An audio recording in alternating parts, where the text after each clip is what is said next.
And on top stories today, my name is Jennifer Okolo. Well, worried about relentless criticism of his administration, President Muhammadu Buhari directed his ministers as well as the ministries, departments and agencies to leave no stone unturned in defending the policies and achievements of the federal government. He specifically ordered them to go on the offensive and stop sitting idly, allowing political opponents to continue to propagate falsehood about his government. The president gave the directive in his closing remarks at the first-year ministerial performance review retreat for ministers, permanent secretaries and top government officials in Abuja. This came as he directed the speedy release of 2.3 trillion naira stimulus funds by the Ministry of Finance, Budget and National Planning to MDAs for capital projects. The federal government has denied knowledge of alleged 42,000 being charged for COVID-19 tests by its approved hospitals, even as it says it cannot control how much private hospitals charge for the compulsory tests for travelers outside Nigeria. Nigerian Center for Disease Control (NCDC) stated this while responding to newsmen inquiry following complaints of arbitrary test charges by government hospitals, insisting that the COVID-19 test was free. At least 336 civil servants in Kwara State Civil Service began the 2019 promotion examination organized by the State Civil Service Commission.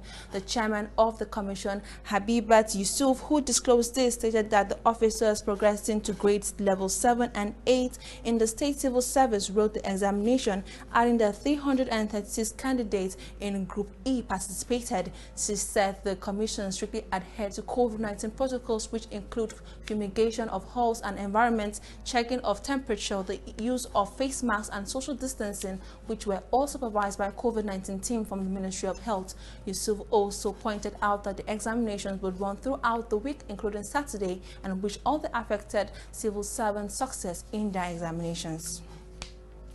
The Bauchi state government has vowed to prosecute all those involved in farmers and herders' crisis in the state to serve as a deterrent to others. The governor, Bala Mohammed, said this while receiving a report of the Administrative Committee of Inquiry set up by the state government to look into the dispute between herders and farmers caused by land use abuse and illegal allocation in all the 20 local government areas of the state.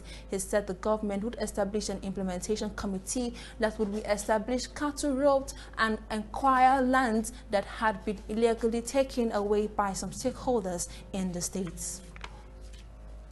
The Kaduna State Command of the Nigerian Security and Civil Defense Corps confirmed the death of its kidnapped officer, Bulu Sanda. The officer, along a Sikh police officer from another state, a 14-year-old girl and a security man were abducted by gunmen at their houses in Maraba Rido Chikun local government area of the state in August. The commandant in the state, Babangida Dushima, in a statement by the command's public relations officer in Kaduna, said the late Sanda, who joined the Corps in 2010, was abducted from his residence. The commandant said that the officer had served the Corps in different locations, adding that he was dedicated to his duty in an exemplary manner.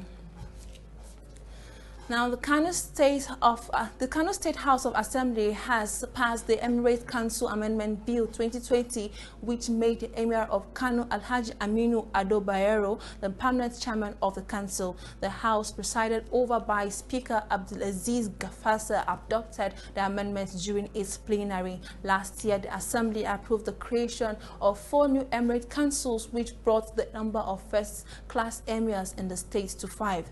The new Emirates are Gaya, Karaye, Nakarano and Bishi, which joined the Kano Emirates Council.